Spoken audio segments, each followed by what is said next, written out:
Donc je pense qu'au terme de ces discussions concernant le rapport numéro 1, il y a eu un consensus très fort sur beaucoup de questions.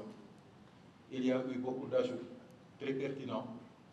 Il y a eu des questions que M. le directeur général du COUD propose de renvoyer à d'autres instances, particulièrement la question du quota social.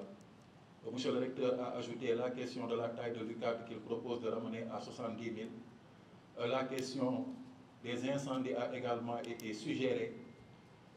En synthétisant, je crois que sur l'ensemble des questions, M. le recteur, un consensus s'est dégagé, à l'exception de la question de la présence de la police, mais vous avez clarifié les choses en disant que sur ces questions, les instances de l'université se sont déjà prononcées et que le COUD est un quartier de Dakar où l'État du Sénégal a naturellement le droit de positionner une police sans même le consentement de personne.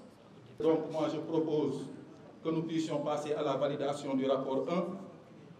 Tout ce qui a été dit sera retransmis au conseil académique puisque M. le recteur l'a déjà expliqué. Il s'agit ici de faire jaillir des recommandations et des orientations à destination du conseil académique pour que le conseil académique puisse se prononcer sur une date de reprise des enseignements eu égard aux mesures que nous avons proposées ici. Donc, M. le recteur, je propose la validation du rapport 1 sous réserve de ce qui a été dit. Est-ce que nous pouvons considérer que le rapport 1 est validé par la plénière?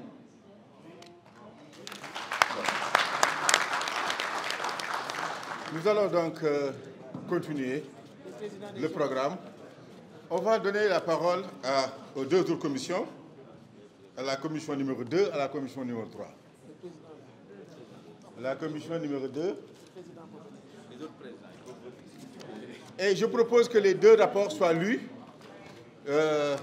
l'un après l'autre et après qu'on fasse des discussions sur les deux. Alors, je crois qu'on peut alors valider les deux rapports par acclamation.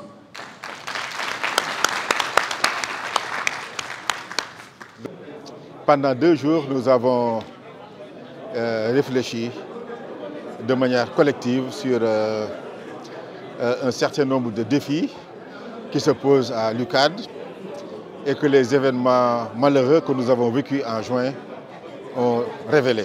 Le premier de ces défis, c'est le défi de l'hybridation. Lorsque nous avons été attaqués, nous avons assuré notre continuité pédagogique parce que nous avons pu basculer à distance. Et nous nous sommes rendus compte que dans ce processus de basculement, l'UCAD avait besoin de mettre à niveau un certain nombre de choses liées à la connexion, liées à ses infrastructures, liées à ses textes, liées à beaucoup d'autres choses. Donc pour prendre en charge ces défis, on a réuni les différentes composantes de la communauté pour discuter de cette hybridation. Le deuxième défi, c'est le défi d'un certain nombre de modules qui nous semblent fondamentaux pour tous nos apprenants. Le sentiment d'appartenance et un certain nombre de qualités, un certain nombre de connaissances, d'aptitudes, d'attitudes qu'on a voulu développer chez nos étudiants et que ces événements également ont révélé. J'ai parlé de sentiment d'appartenance, j'ai parlé de civisme, j'ai parlé de l'histoire de l'UCAD, on a parlé de beaucoup de choses et aussi d'entrepreneuriat, soit dit en passant. L'autre chose, c'était la sécurité.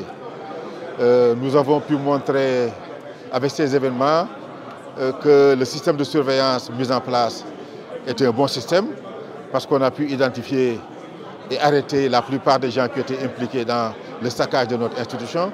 Mais on s'est rendu compte qu'il fallait aller plus loin et changer les règles du jeu, notamment au niveau du campus social. Parce que selon la loi, le campus social ne fait pas partie des franchises universitaires. Mais dans l'administration du campus social par les services étatiques compétents, tout se fait comme si le campus social était partie intégrante du campus pédagogique, ce qui n'est pas le cas. Et donc cette confusion-là, il fallait qu'on la lève et il fallait aussi qu'on change les règles du jeu au niveau du campus social pour que les problèmes de salubrité qui s'y posent, les trafics de tous ordres qu'on y observait, la circulation des armes blanches qu'on y observait, les bagarres entre étudiants, voilà, tout ça, et il fallait qu'on change les règles du jeu pour que le campus social soit plus sécurisé et aussi qu'on ne puisse accueillir que ce que la capacité d'hébergement de l'UCAD permet. Parce que dans les chambres, on va jusqu'à 10 personnes, ça c'est totalement inacceptable. Et c'est vrai pour le campus social, c'est vrai pour le campus pédagogique. Vous savez que l'UCAD c'est 100 000 personnes et on ne peut plus continuer à accommoder autant d'étudiants. On voudrait vraiment en faire la proposition aux autorités compétentes et j'espère qu'elles nous entendront. Pour résumer, on s'est réunis, nous, les différentes composantes du cadre, les enseignants, les autorités rectorales, les doyens, les chefs de département, les personnels administratifs, techniques et de services, les syndicats de PATS, les syndicats de pairs, les étudiants. Bref, toutes les composantes de l'université, on s'est réunis pour réfléchir collectivement sur ces différents points. Et il est heureux de constater qu'on a convergé sur ces différents points. Et on a fait des recommandations très précises au conseil académique qui va se réunir très rapidement pour prendre des décisions sur ces différents points. La sécurité au sein de l'UCAD doit être préservée. La sécurité des biens, la sécurité des personnes, la sécurité des infrastructures, la sécurité des archives. Parce que, comme je l'ai dit tantôt, parce qu'on avait fait beaucoup de progrès dans le domaine de la numérisation de nos archives, nous avons pu conserver intactes nos capacités à délivrer des diplômes. Mais sinon, on aurait définitivement perdu cette capacité à délivrer des diplômes et on aurait pénalisé beaucoup de nos diplômés. Et maintenant, il faut retenir, je veux dire, tirer les leçons de tout cela. Il faut que la police soit sur le campus et je crois que là, il n'y a pas de doute. Les instances de délibération compétentes, en particulier le conseil d'administration et le conseil académique, avaient déjà délibéré sur la question et avaient instruit le recteur d'engager les démarches nécessaires avec le gouvernement pour une présence effective de la police sur le campus.